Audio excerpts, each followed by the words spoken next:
안녕하세요. 저는 2014년에 우연히 비트코인을 발견하고 비트코인이라는 세계에 매료되어서 모든 일을 중단하고 비트코인 공부를 하고 글을 쓰고 강연을 하고 관련한 사업을 하고 있는 오태민입니다. 여러분들은 비트코인 하면 무엇이 떠오르나요? 튤립, 사기, 거품, 자금 세탁, 투기 이런 부정적인 개념들이 떠오르지 않으세요? 게다가 평소에 존경받는 노벨 경제학상을 받은 석학들께서 비트코인은 언젠가는 영원히 될 거니까 멀리하라고 하지 않습니까?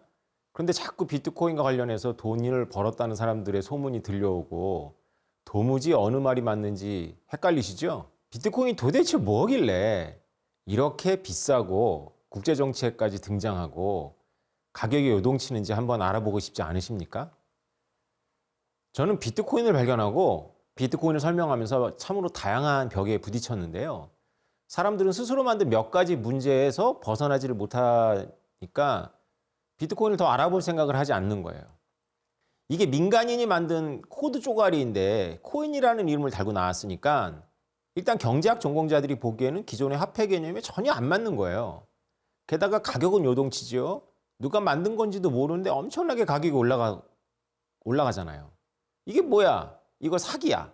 이렇게 하면 가장 편하죠. 그런데 저는 여러분들께 비트코인을 사라고 말하려고 하는 건 아니에요. 비트코인이 화폐건 화폐가 아니건 비트코인은 엄청난 발명품이에요. 오늘 그 얘기를 할 거예요. 비트코인은 디지털의 아날로그의 속성을 입힌 역사적인 발명품입니다. 일단 이것을 인정해야 합니다.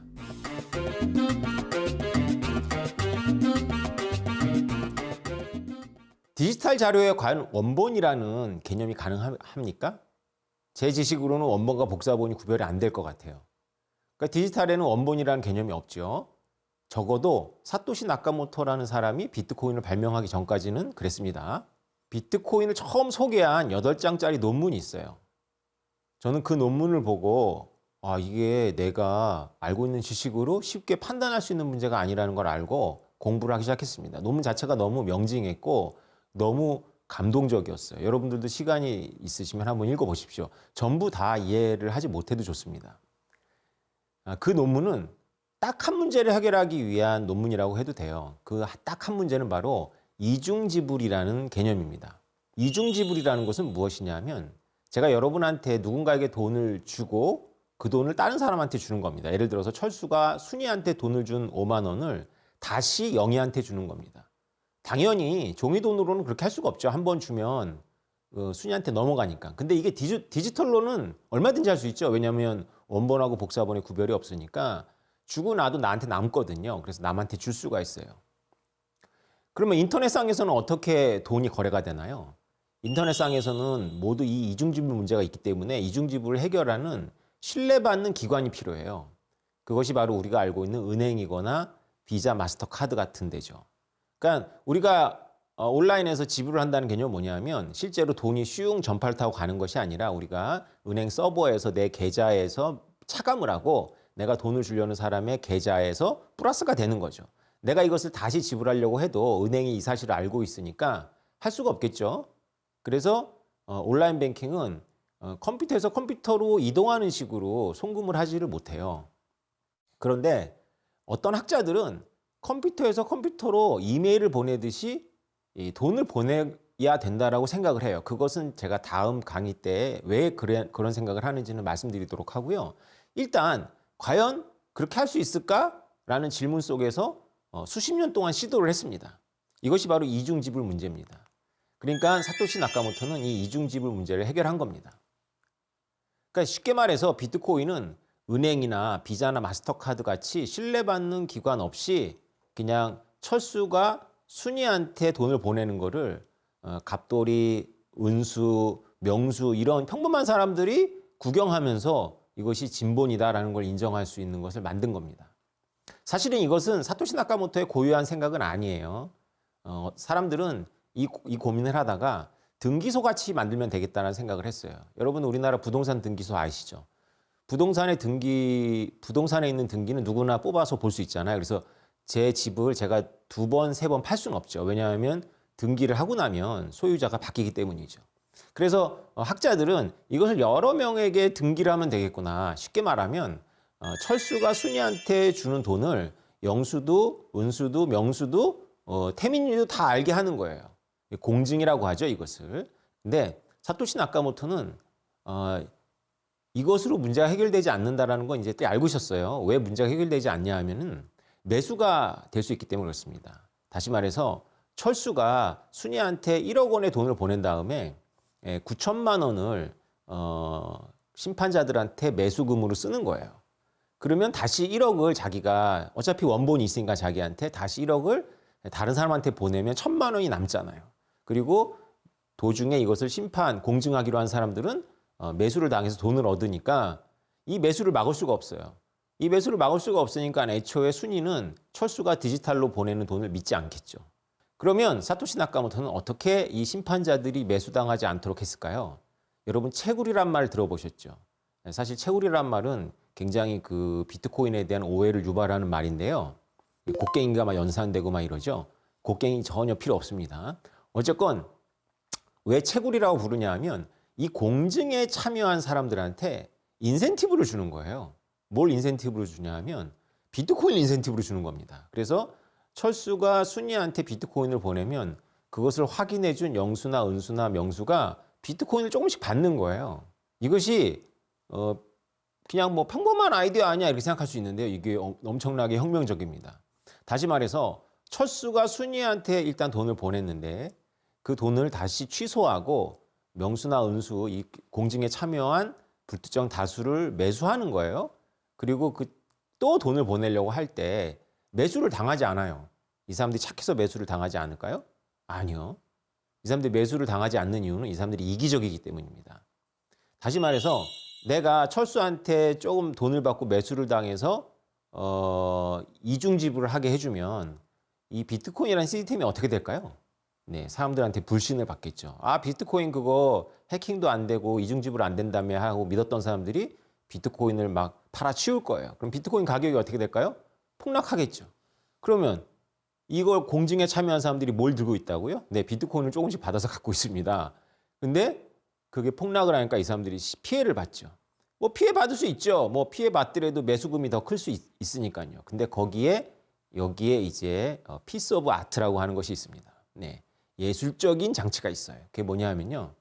이 공증에 참여하는 사람들이 비용을 써야 돼요. 그냥 내가 공증에 참여했다 그래가지고 비트코인을 얻는 게 아니고요.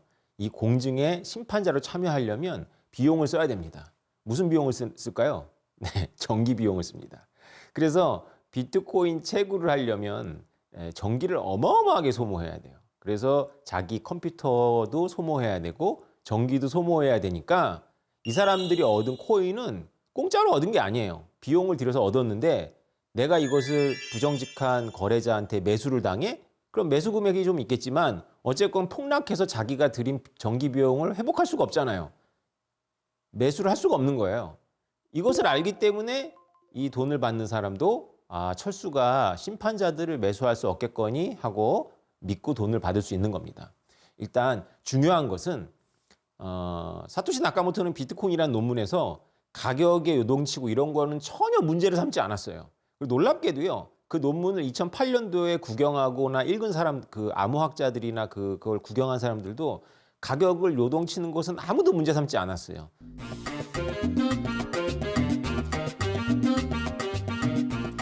가격의 요동은요, 비트코이너들한테는 아무 문제가 안 돼요. 여러분 이상하죠? 여러분들은 가격의 요동이 가장 큰 문제라고 생각하잖아요. 근데 우리들은 가격의 요동에 대해서 아무 관심이 없어요. 왜냐하면 제일 중요한 건 디지털이 아날로그의 속성을 갖고 있는 거, 요 문제를 하나 해결하면 나머지 문제는 의외로 굉장히 쉽게 해결이 됩니다.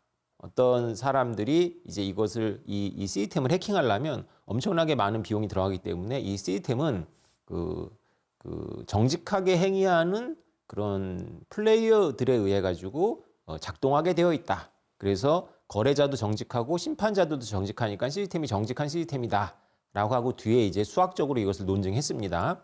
그런데 사토시 나카모토가 논문에서 노골적으로 말하지 않았지만 1년, 2년 동안 이 비트코인 이 소사이어티를 만들어 놓고 사토시 나카모토가 고민했던 문제가 하나 있어요. 제가 다시 한번 여러분이 여쭤보겠습니다. 이 비트코인 거래에 참여한 심판자들은 왜 매수를 당하지 않죠? 이 사람들이 이타적이라서요? 아니죠. 이 사람들이 이기적이라서죠. 자기가 손해볼까 봐 매수당하지 않는 거죠. 그런데 이럴 수 있잖아요. 정부를 생각해 보세요. 미국의 중앙 연준이라든가 중국의 중앙은행이나 한국의 한국은행이 이 비트코인 시스템이 너무 마음에 안 드는 거야. 그러면 비트코인 시스템을 없애거나 신뢰를 깎아먹게 하고 싶어. 그러면 내가 돈을 쓰고 전기를 막 쓰더라도 심판자로 위장을 하고 들어오는 거죠. 그래서 거짓된 거래를 막 기록하고 막 해방을 막 하는 거예요. 그러면 코인 가격이 떨어지는데 이 사람들은 전기를 쓰고도 행복한 거죠. 왜냐하면 자기네들이 이거를 파괴하러 들어왔으니까. 이해가 되시죠? 네. 이것을 사토시 나카모토가 언급하지 않았어요, 초기에. 왜냐하면 언급하면 그 공격이 들어오잖아요. 그래서 침묵했습니다. 그러나 알고는 있었어요. 그리고 조용하게 기다렸어요. 이것이 바로 이 비트코인이 강한 이유입니다. 자, 어떻게 기다렸냐 하면요. 비트코인 1달러를 넘기를 기다린 거예요. 이것은 상징적인 의미가 있는 겁니다. 비트코인은 처음에 몇 센트도 안 됐어요. 그냥 여러분들이 다 아시는 대로 그 피자로 2만 개 보낸 건가 1만 개 보내서 피자 2판 거래하고 그랬잖아요. 막 장난 삼아서 거래하고 그게 첫 거래라고 우리가 피자데이도 해서 뭐 기념하고 그러는데 뭐 오해를 막 유발하죠. 그것이 신문에서는 재밌게 다루지만 그 피자 판 사람이 청소년이었어요. 영국의 청소년. 그래서 비트코인 1만 개를 얻어서 그 친구가 지금 억만장자가 되어야 되잖아요. 근데 전혀 아닙니다. 한 10배 팔았대요. 네. 그래서 그게 누군지도 다 나와요. 근데 이제 그렇게 장난스럽게 했기 때문에 10,000달러가 1달러를 넘지 못했는데 사토시 나카모토는 계속해서 이메일로 사람들한테 비트코인을 설명하면서 기다립니다. 뭘 기다리냐면 비트코인이 가치를 가질 때까지. 그것이 이제 1달러라는 거예요. 여러분 비트코인이 10만 달러, 우리나라 돈으로 1억, 1억 2천만 원을 넘으면 엄청난 뉴스가 나올 거 아닙니까? 제가 감히 말씀드릴게요. 비트코인 10만 달러 넘는 건 뉴스가 아닙니다. 뭐에 비해서? 비트코인 1달러를 넘은 거에 비해서. 왜 비트코인 1달러 넘은 게 뉴스일까요? 잘 들어보세요. 비트코인 1달러를 넘었기 때문에 가치를 가졌잖아요.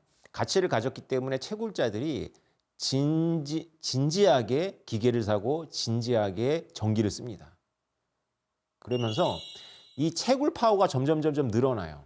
비트코인의 채굴에 참여하는 사람들은 자기가 새로운 코인을 얻기 위해서 참여하지만 채굴 파워가 점점 늘어나면은 이게 금고라고 치면 금고의 외벽이 두꺼워지는 거거든요. 비트코인은 어떻게 설계된 금고냐 하면 비트코인 안에 내용물이 10달러의 가치가 있으면 이 비트코인이라는 금고를 가져다가 프레스로 깨는 데 들어가는 비용이 10달러로 맞춰져 있어요. 비트코인을 오해를 하는 분들은 사토시 나카모토가 이 비트코인의 금고의 암호키를 개발했다고 생각하는 것 같아요. 그런 경우가 많은데 이 암호키는 원래부터 있었습니다. 그래서 이 금고의 암호키를 여는 방식은 원래 있었는데 금고 안에 있는 가치물이 1억이면 금고를 가져다가 깨는데 1억이 들도록 설계를 한 거예요. 여기까지 이해를 하셨죠. 근데 문제는 뭐냐면 정부나 미국이나 중국같이 강력한 정부가 이 금고를 그 안에 있는 게 10억이라 하더라도 100억 들여서 깰 수 있잖아요. 그런데 어느 순간이 지나니까 이제 이 비트코인이라는 금고를 가져다가 깰 수 있는 프레스 기계가 지구상에 존재하지 않는 거예요. 그것이 바로 지금입니다. 지금 이 순간은 어느 나라도 비트코인 시스템을 깨버릴 수가 없어요. 왜냐? 금고가 너무 두꺼워요.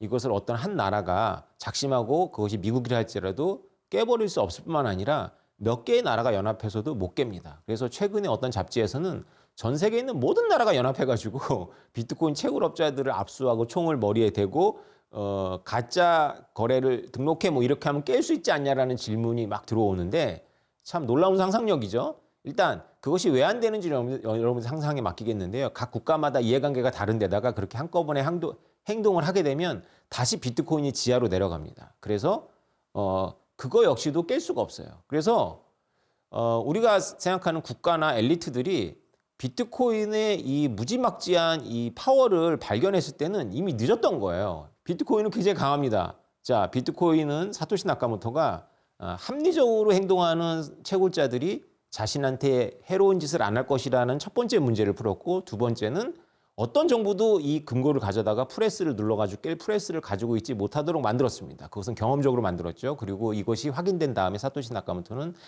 안녕 하고 사라진 것도 아니고 그냥 조용히 사라졌습니다. 그래서 하나는 논문으로, 하나는 경험적인 그 커뮤니티를 만들어서 경험적으로 1달러를 넘게 하면서 문제를 해결하고 사토시 나카모토는 사라진 겁니다. 그리고 비트코인은 강한 형태로 존재하는 거죠. 이것이 비트코인이 인류의 문명사적인 발견이라고 저희 같은 비트코이너가 말하는 이유입니다. 이렇게 강한 비트코인, 국가도 못 건드리는 비트코인이 무엇을 하는 거냐 하면요. 디지털의 아날로그 속성을 입혀서 고유성을 부여하는 겁니다. 그래서 이중지불이 안 되게 만드는 것이죠.